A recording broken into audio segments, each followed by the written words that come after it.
Shabbat Shalom. Welcome to Aura Color.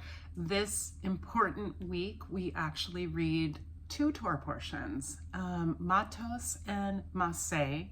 These comprise together the longest reading of the Torah and actually conclude the book of Numbers, which is our journey in the desert, at least coming to a place of understanding our how we count, which is what we learn when we're in the desert. And in these two Torah portions, we learn the laws of vows. We are told by Moses to avenge the Midianites, and there is a description of the allocation of the lands that have been conquered on the east of the Jordan. And it really focuses on our commitments and living up to our word. In the next Torah portion, Masei, it recounts our complete journey, the 42 stops that are made from Egypt all the way to the point where we're entering the promised land. And it creates cities of refuge, the places where if people who make a huge mistake in their life need time and space away for the sacred process of repentance, they can go, and the people that they've hurt are no longer going to be hurt by them. And hopefully these people can transform and return to community. So there's a tremendous amount of content around becoming conscious and staying really connected and creating justice and compassion in our world. A lot to unpack. So it's hard for me to imagine actually how a single reading is going to tell us just one thing, but let's try and see what we get. So I'm going to take the cards and separate them out into mind, body, and heart, asking that we kind of bring this all together and understand Matos and Masei. So we're going to climb the mountain. So this is the energy that we start this week with, the energy we need to kind of climb the mountain, the lesson of this week's Torah, advice from our higher self, and the outcome from this week. The energy we come into this week is space. And that is true.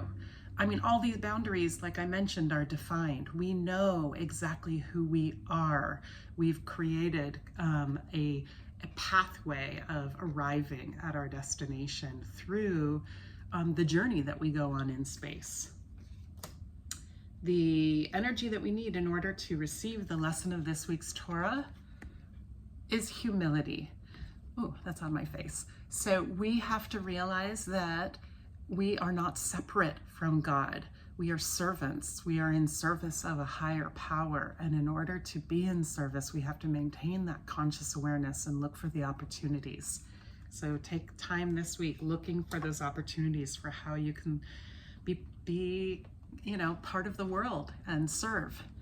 And the lesson of this week's Torah is tikva, hope. So this actually makes a lot of sense to me. It means that the practice of putting positivity into the world is what we have to keep on doing. Last week's energy was the highest form of positive thought, which is trust. And we don't just have it for one day or for even 1 week. In order to sustain that level of connection with our higher purpose, in life, we need to be able to infuse a long-term commitment to staying optimistic and hopeful and directing our energies and our words and our actions towards that positivity that we can envision in the world.